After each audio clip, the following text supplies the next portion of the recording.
nggak kegiatan banget, tapi juga aku rasa sebagai seorang ibu juga aku juga bisa memberikan sebuah contoh juga sama anak-anak. Em, Apalagi sama Mikaela bahwa seorang perempuan juga bisa aktif, dan juga alhamdulillah di pernikahan aku yang tahun tahun yang ke-15 ini bisa juga memberikan contoh buat anak-anak dan juga buat teman-teman sekitar aku.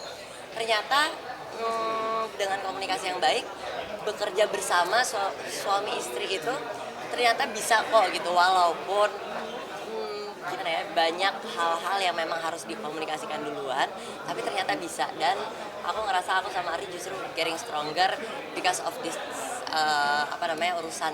Tugasnya apa aja sih kak? Tugas ya, Iya, seperti orang kantoran kah atau gimana? uh, tugasnya semuanya sih yang sebenarnya sih yang paling berat adalah dari semua pekerjaan yang paling berat kan adalah tanggung jawabnya.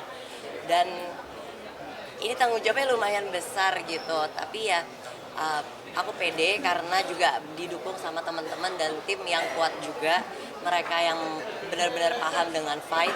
Kalau misalkan saya dari sisi kreatifnya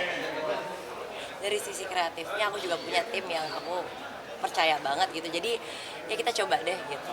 Dan untuk kalau misalkan ngelihat sekarang kayaknya MMA ini, soalnya anak aku juga udah mulai pengen jadi fighter gitu, jadi menurut aku it's trending gitu, jadi seneng aja dan semangat banget untuk ngejalaninnya.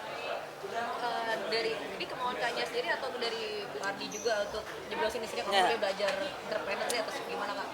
Enggak, awalnya cuma dari luar, cuma kayak kasih masukan, cuman kayak kasih masukan melalui Ardi.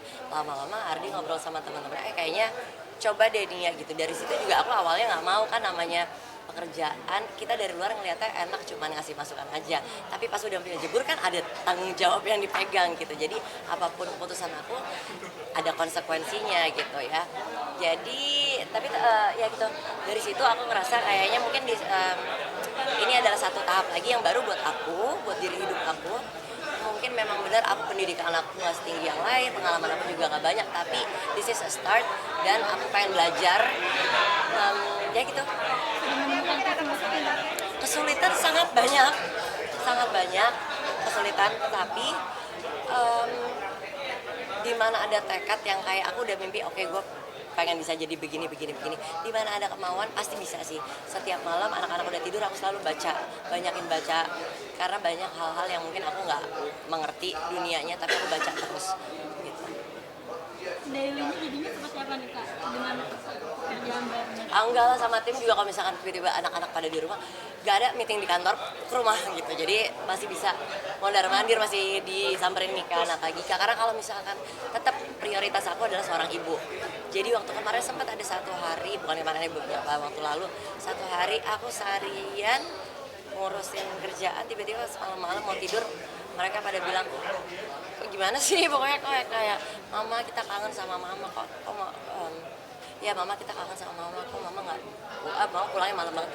Dari situ aku, aduh nih salah nih gitu, jadi kayak enggak nih, gue kayak keribetan di luar. Terus gitu anak-anak ternyata nungguin. Dari situ aku alhamdulillah itu sebuah petunjuk dari Tuhan, kasih sayangnya Tuhan, dikasih tahu sama aku dari tanda itu untuk lebih aware gitu, kayak nggak bisa seenaknya gitu. Maksudnya anak-anak nungguin. Kadang-kadang kita kalau udah lama bareng-bareng sama anak-anak menjadi seorang ibu, kan pas keluar ngerjain sesuatu itu menjadi hal yang kayak, wow, ini this is something new nih.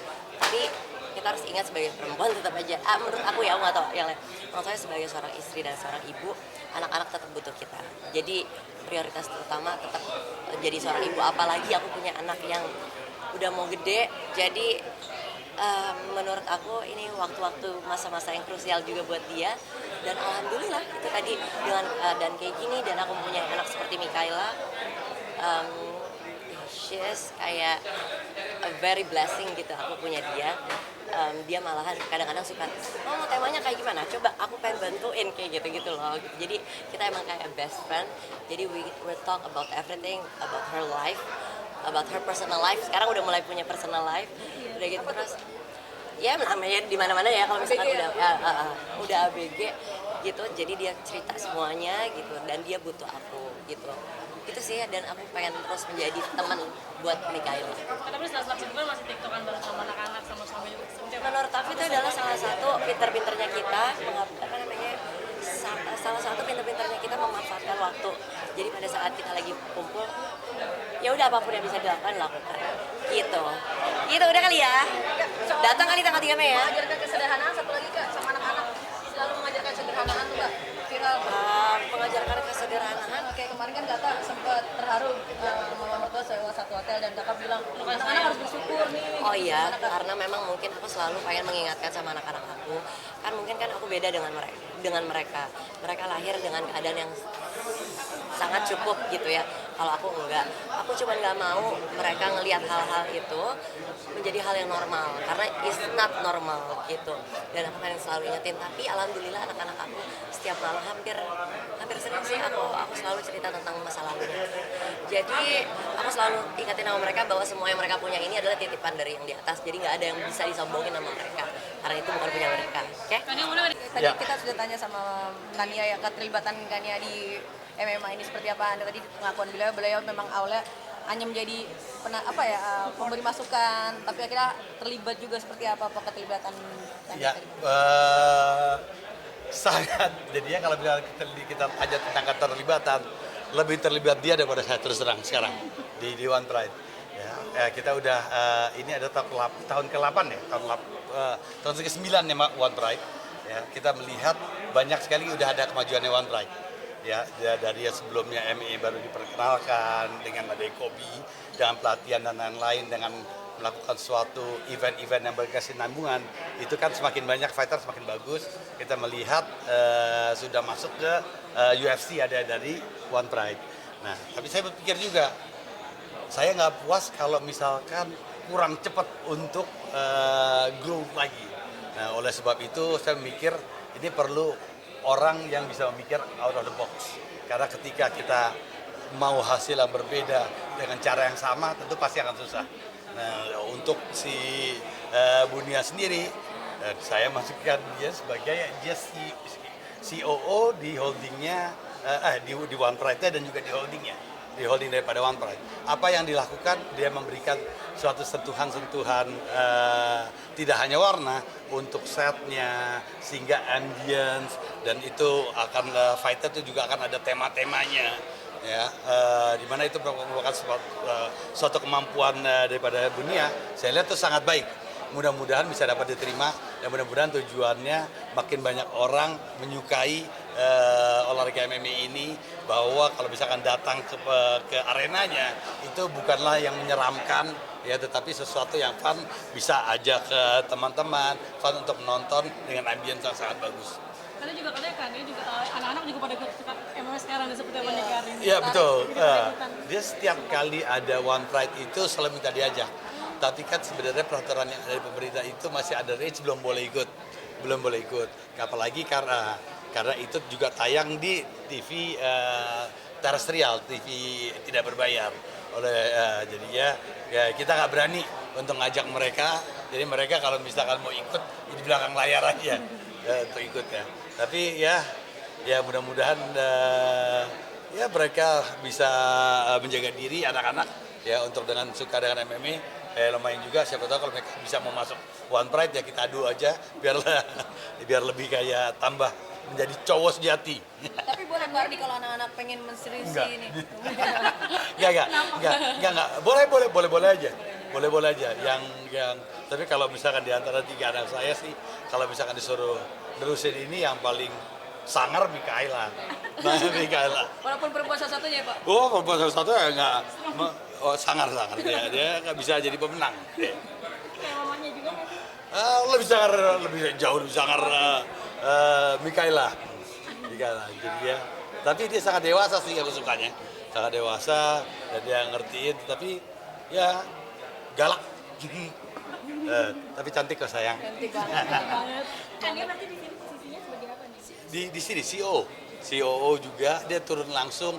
Habis itu kita tahu kan dia kan emang lama di entertainment, dan kita mengetahui bahwa ketika digabungkan menjadi sportainment, gimana pun caranya, dimana saya sendiri belum menemukan formulanya, harus coba-coba terus kan.